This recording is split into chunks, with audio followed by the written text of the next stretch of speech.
Muy bien, y recibimos a la diputada provincial Silvia Malfesi, presidenta del Partido Libertario de Santa Fe. Bienvenida. Muchas gracias, un gusto estar en su programa. Gracias por estar. Bien. Silvia, ¿cómo están evaluando la evolución y el tratamiento de la ley base? ¿Confían en que va a salir? La verdad que estamos expectantes, esperemos que sí. La realidad del Senado no es la misma de la Cámara de Diputados. Yo creo que, bueno, haber pasado por diputados después de un primer intento fallido y una serie de modificaciones es un aliciente. De todas formas hay que esperar. Me parece que se están dando conversaciones, tratativas. Toda norma jurídica requiere de un consenso, no hay duda. Y bueno, en esta segunda intención yo creo que va a salir, esperemos que sí. Vemos que en general hay un consenso bastante importante en la población apoyando ciertas medidas. Y quizás, bueno, un ala de legisladores a los que podríamos llamar republicanos, que quieren que se respete la Constitución, que haya seguridad jurídica, pueden acompañar y, bueno, sería un paso importante para poder seguir el camino que está marcando el presidente de la Nación. Respecto del Pacto de Mayo, ¿se llega a la fecha del 25 de mayo? ¿Puede ser que sea el 20 de junio como se baraja? Probablemente yo creo que no, porque bueno, un poco el presidente en su momento lo había condicionado a la sanción de la ley bases. Así que bueno, en la medida que no se dé, que estamos expectantes, muy probable ese acuerdo se prorrogue. Yo lo que noto es que bueno, hay un diálogo. Al principio la situación era más rígida, más ríspida en cuanto a Poder Ejecutivo Nacional y gobernadores. Un poco el presidente de la Nación, en uso de sus atribuciones constitucionales, las que tiene, está logrando que bajen los índices de inflación. Nosotros consideramos que la causa de la desvalorización monetaria obedece exclusivamente a la emisión. Es como todo bien, por ejemplo, en octubre baja la frutilla su precio porque se produce mucha. Del mismo modo, bueno, si se emite mucho papel, moneda, eso causa que su valor baje y esa es la causa del aumento de precios.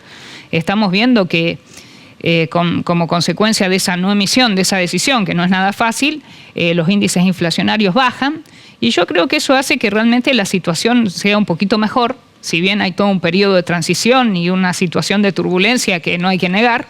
Y bueno, eso también hace que haya una mejor relación con gobernadores y ojalá se refleje también en el Senado.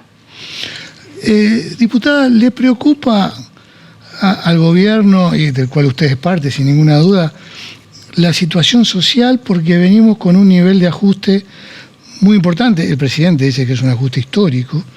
Y parece como que, si bien es cierto que dicen también que la inflación es el mayor impuesto que golpea contra los sectores más carenciados, más vulnerables, pero hoy me parece que lo social ya empieza a sentir duramente todo lo que está viviendo. Sí, sin duda que sí, no podemos negar eso. No engañaríamos si dijéramos que no. Sabemos que hay mucha gente que no llega a fin de mes y que la situación es muy difícil. Lo que nosotros señalamos, y es nuestra postura, es que esta situación obedece a muchos años de malos gobiernos, de gobiernos que en definitiva han gastado más de lo que les ingresaba. Esto como una familia, si uno gasta más de lo que ingresa, termina en quiebra.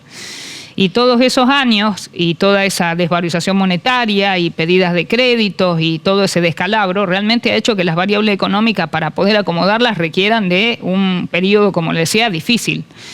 Bueno, yo lo que recalco es eso, que en realidad mucha gente, sobre todo quizás algunos que yo llamo la politiquería y Javier llama la casta, un poco quieran llenar los oídos de mucha gente que está mal y decirle, bueno, mirá, al final Milei no te solucionó nada, ya es presidente, es tu líder y estás mal.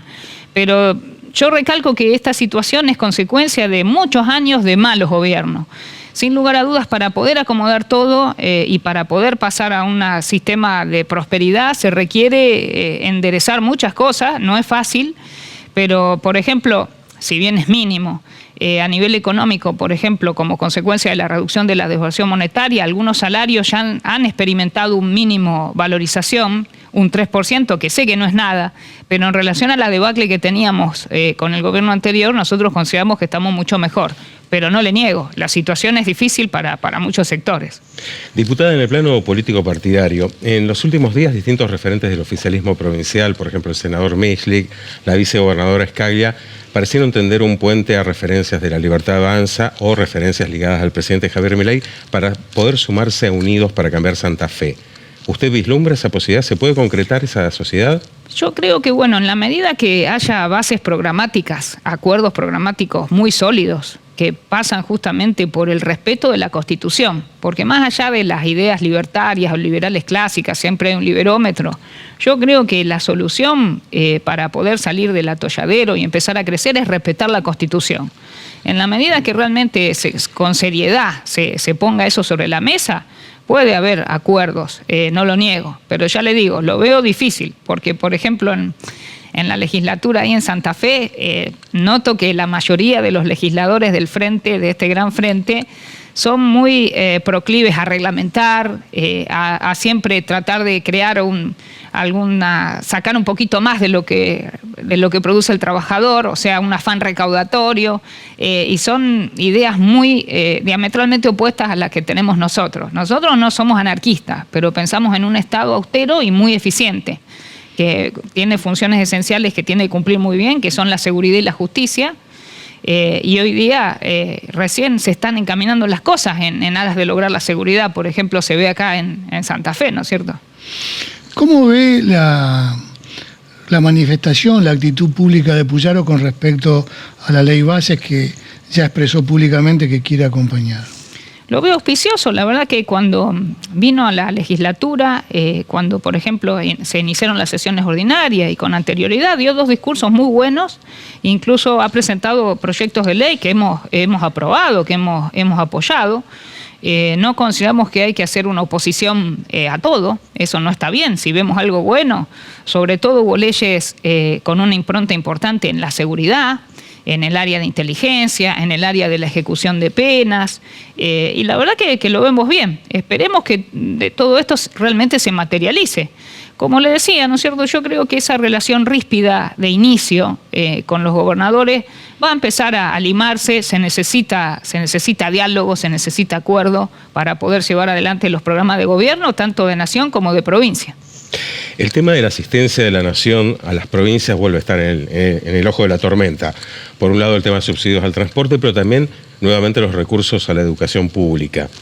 Hay quejas de la Universidad Nacional de Rosario frente a lo que ha recibido la UBA en las últimas horas. ¿Usted comparte lo que es el reclamo de que hay que defender la educación pública y que no hay hoy por hoy un reconocimiento equitativo a las universidades del interior del país? Yo apoyo la universidad pública a tal punto que, como les comentaba antes de entrar al programa, que yo hace 31 años soy profesora en la UNR.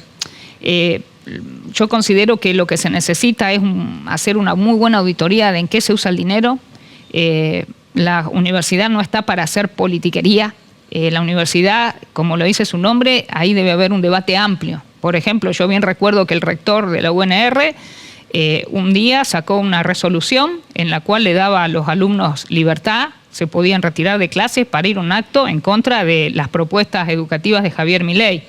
No me parece que esa sea la forma es el debate amplio en la universidad. También un poco lo que critico a veces es un sistema que lo llamo hipócrita, porque yo veo que muchos alumnos son de clase media, hay alumnos que están sentados y su carrera dura años, y la verdad a veces no veo que llegue realmente una persona muy pobre a la universidad. Yo a veces lo digo en clase, le digo, por ejemplo, un cartonero que va por Oroño, capaz que sería un brillante profesional y no llega a acceder a la universidad. Quizás el sistema de financiamiento debería encuadrarse de otra forma. Esta gratuidad a rajatablas, en definitiva, cercena la posibilidad de mucha gente de tener una beca real, o sea, una beca integral. Una persona que viene, por ejemplo, de otra localidad, la beca no es unos pesitos, tiene gastos de comida, tiene que quedarse en un lugar, los libros, y yo creo que, bueno, se debe sincerar el sistema. Realmente, desde mi punto de vista, quien puede aportar, aunque sea algo, lo debería hacer. Yo, por ejemplo, en la Facultad de Ciencias Económicas hay extensiones áulicas. En San Nicolás, por ejemplo, yo voy, los alumnos hicieron una cooperadora y compraron un terreno, hicieron un edificio hermoso. Y bueno, un poco el fruto del esfuerzo. Estamos hablando de personas mayores, de 18 años, que yo creo que un poco quienes pueden deberían aportar un poco al sistema. Pero por supuesto que estoy a favor de la universidad pública y de toda la educación. Silvio, usted ha manifestado que los empleados públicos, por el conflicto con Guiapos, tendrían que tener la libertad de elegir su obra social. Eso apunta para que no haya un público cautivo de IAPOS o porque ve que hay dinero mal invertido? Yo creo que, bueno, cualquier sistema coactivo ayuda a que se achanche el prestador. Yo, por ejemplo, soy abogada y si a mí me dicen, mira, Silvia, va a tener 500 o más de medio millón que es IAPO de clientes mensuales, la verdad, no sé cómo prestaría el servicio ahí. Me parece que dando la opción, por un lado se permite una competencia sana, más en el área de salud, pero yendo más a un aspecto filosófico, yo creo que hablando de la libertad integral del ser humano, es como un gajito esa libertad poder elegir la cobertura médica. Realmente la persona tiene todo el derecho, así como se habla del derecho a la salud, yo creo que está el derecho a elegir su prestador médico. Por eso a mí me parece que no deberían existir normas coactivas en relación a esto. El que le guste la prestación, el que la vea bien, se va a quedar. Por eso a veces cuando me dicen, vas a hacer que se quiebre, entonces está reconociendo que es mala, porque si es buena, se van a quedar. No le veo nada malo. Usted también ha propuesto en los últimos días eliminar la tasa vial en municipios y comunas de la provincia de Santa Fe. Paradójicamente es una medida que intendentes y jefes comunales impulsan para paliar lo que no están recibiendo de la nación en materia de subsidios al transporte, por ejemplo. ¿Cómo equilibraríamos la balanza en este caso? Mire, yo creo que es necesario hacer una administración austera y seria. Por ejemplo, yo conozco al intendente de Las Rosas, Javier Meyer, él me invitó en 2 oportunidades a ver su administración. Él entró en su primer mandato con un déficit, actualmente tiene un superávit para 7 meses de sueldo de todos sus agentes públicos y fue la persona que más obras públicas ha hecho y me dice, mira Silvia, el secreto es no chorear. Respecto de la tasa en sí misma, yo la considero inconstitucional. ¿Por qué? Porque la tasa, en la tasa el contribuyente paga y recibe una contraprestación concreta, palmaria, directa. El ejemplo típico que se da es el alumbrado, barrido y limpieza, donde se ve, te sale y ve que limpia el barrendero, que está iluminado. Y se paga en proporción a lo que se recibe. Por ejemplo, no paga lo mismo una persona que tenga una casa de una manzana que un departamento chiquitito de pasillo. En cambio, ¿qué pasa? En esta tasa, que en realidad no es tasa, no se puede determinar cuánto paga cada uno, porque puede ser que una persona entró y hizo una cuadra de pavimento, puede ser que una persona use un montón de pavimento de una localidad y vaya a cargar hasta en otra que no paga la tasa, o sea que eso en realidad no es una tasa jurídicamente. Más allá de que participamos de la idea de la autonomía de los municipios, que es un tema que en Santa Fe todavía no está consagrado expresamente, pero sí en la Constitución Nacional, es el poder tributario de los municipios siempre tiene que respetar las pautas constitucionales. Y nosotros consideramos que estas tasas son inconstitucionales. Silvia, la última, y agradecerle una vez más su gentileza de haber venido. Durante la charla usted habló de las formas, del consenso. ¿Cree que las formas del presidente ayudan a ese consenso que usted dice? La verdad que Javier tiene un carácter especial. Me hace una pregunta muy concreta. No hay duda de que tiene una forma de ser que a veces puede llegar a exasperar un poco. Yo creo que, bueno, no es que quiera de alguna forma suavizar el tema, pero lo veo como un presidente que asumió, que quiere que se respete la Constitución y que como ve ciertas negativas de parte de los otros poderes, no hay duda que llega momentos en los cuales está un poco nervioso. Pero bueno, es su forma de ser y no lo vamos a cambiar. Muy gentil, ¿eh? No, Muchas por favor, gracias. un gusto. Seguimos en Hora Política.